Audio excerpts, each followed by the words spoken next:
you may not want to hear the gruesome details of growing up as a Hollywood and Broadway brat. My parents were superstars. My father starred in 62 movies and won the box office award. My mother was called the most beautiful woman in America. And I grew up sort of in the ethereal world of that. In fact, my father was on Broadway, starred in Showboat the year I was born and was starring in all this stuff. And, you know, I was treated like little royalty by Vincent Sardi, and I was written up in the New York Times, et cetera. And then my mother died when I was young, and of course, since I had this privileged feeling about my life, I started, destroying cars. He gave me, the first Volvo P1800, and I ran that off a 120-foot embankment. So I did all of this bad stuff, and I looked for love in all the wrong places, and I actually had love in all the wrong places. So whatever they're doing today is not new to me. I grew up backstage at the Broadhurst Theater. I did some minor parts, but a lot of that stuff. And years after my mother died, a couple of women who come to Christ through Billy Graham, whom your father used to write for, decided my father was really handsome, and one of them wanted to marry him. And she was a friend of Billy Graham's, by the way. So they would take him to Christian events, and he'd drag me to these Christian events. And one of them was Bill Gothard, and I stomped out because, I was profligate and nefarious and doing a lot of drugs, and Bill Gothard was talking against all of that. Later I found that Bill Gothard had his feet of clay, but that doesn't matter. So I walked out and said that Christians are crazy, and then I became one, and I knew they were crazy because I'm talking to you, so look at that. So the women finally said to me, because I'd walked out on so many Christian events, why don't you read the Bible and tell me what's wrong with it? And my son, one of my 3 sons, 4 children, worked for Wycliffe at a while, and they said that 60% of the people in the world come to Christ by reading the Bible. So I started reading Matthew, and God got me. I said, this is, I went to Dartmouth and Cambridge and University of Bordeaux and Toulouse. People think I studied overseas because I liked academics. Actually, I thought I'd meet another girl. So it wasn't really an academic pursuit. But I had a lot of, I graduated summa cum laude, so here I was. And the scripture confronted me, and it changed me. And I got married to Lily a week later after accepting Christ. And I went to an Episcopal cemetery, Anglican cemetery, seminary, that's what it was, a seminary in New York.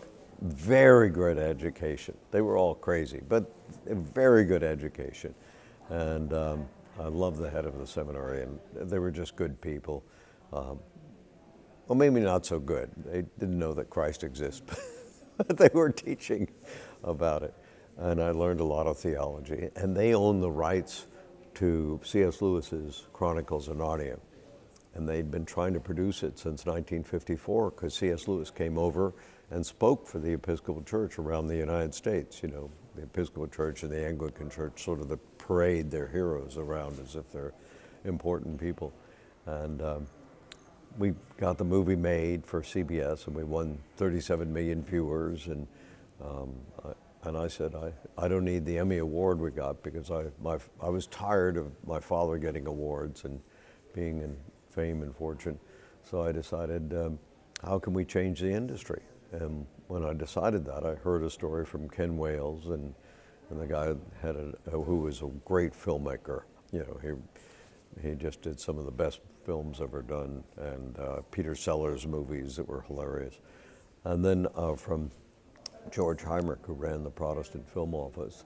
So we're doing what the old church film offices, we don't have censorship powers, but we do a detailed economic analysis. We show how movies make more money when they have less sex and violence in them.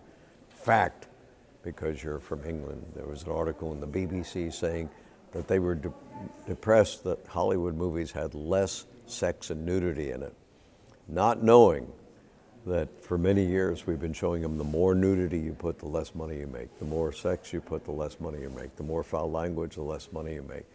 And for instance, we actually meet with them. I met with one of the head of the Warner Brothers 2 weeks ago, good friend of mine. I met with the head of Legendary Pictures. He put something in the new Legendary Pictures just to, sort of honor our opinion, a good relationship between the father and the son, where the Duke is walking with his son, and you've seen Dune, and the Duke is walking with his son, and he says, you're going to be called to be the Duke, you're being prepared. And he said, I don't want to be the Duke. He said, well, I don't care, I'm your father, I love you anyway, whatever you do. And that just, it's wonderful.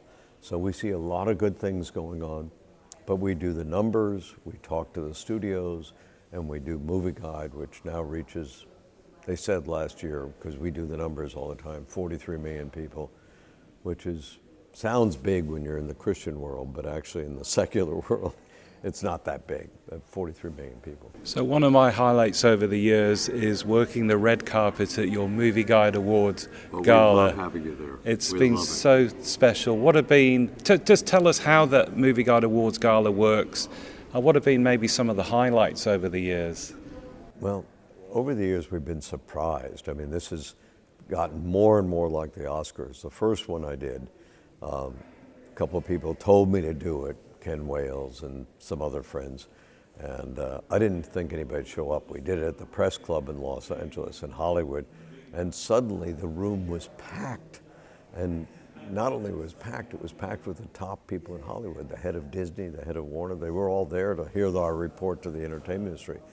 So we started making it more and more elegant. Somebody gave us space at Morton's to do it every year, and then we did it at the Beverly Wilshire, and it became more of an Oscar type event.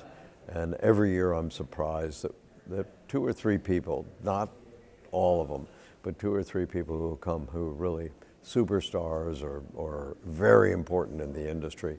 And some of them come all the time, like the head of Legendary Pictures, but nobody would recognize them because nobody knows who the head of the studios are. But they come, and one of the heads of Warner Brothers comes every year. And the head of Disney used to come every year. And the highlight is, I said to him, why are you coming to the Movie Guide Awards?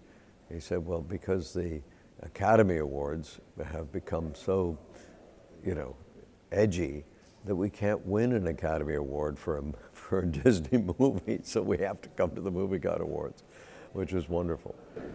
Now also your website reviews films. One of my highlights, I got to review The Hobbit at the premiere in London, or at the press conference. How does that work?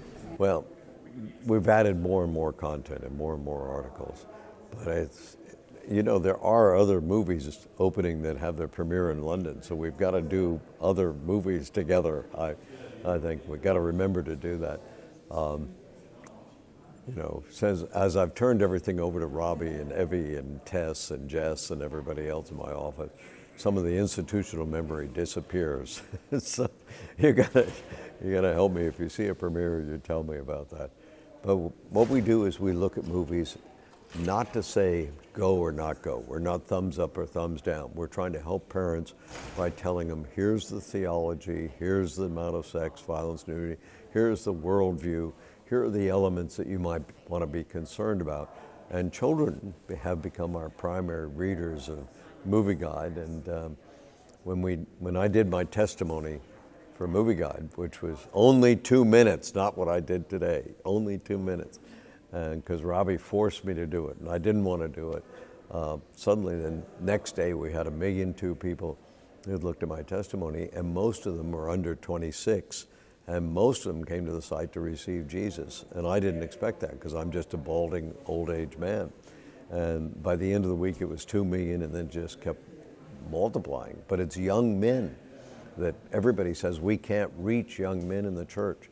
So we're reaching a lot of people that are interested in movies and want to find out that they don't want to be abused by the movie. They don't want to be insulted by the movie. They don't want to have the movie, just as a sexploitation, violent, miserable film. So we've got an interesting audience. It's not all Christian. There are a lot of Jews, a lot of other people that come to our Movie Guide, and a lot of people who came to the Movie Guide Awards, by the way, I should have said, have come to Christ and become very solid Christians. Just finally, I always like to ask people this: what was the best decision you've ever made in your life? The best decision is when God dragged me kicking and screaming into the kingdom of God. I love my friend Norman Stone's movie, The Reluctant Convert. Now, he was a great man, but a lot of that, the loss of his mother, the anger of his father, all of those things relate to what happened in my life. And it just, This is C.S. Lewis. the C.S. Lewis's life, yeah, which is a much better story. So I don't want to claim any, but it's true. I mean, coming to Christ, I was not only reluctant, I was anti. I mean, I was living the high life. El Morocco's every night, playing backgammon, drinking, drugs. A lot of people got hurt. The guy who was the son of MGM, the owner, blew his brains out. So that was the best decision. It saved me probably from doing the same thing in a couple of years, from going down the deep end.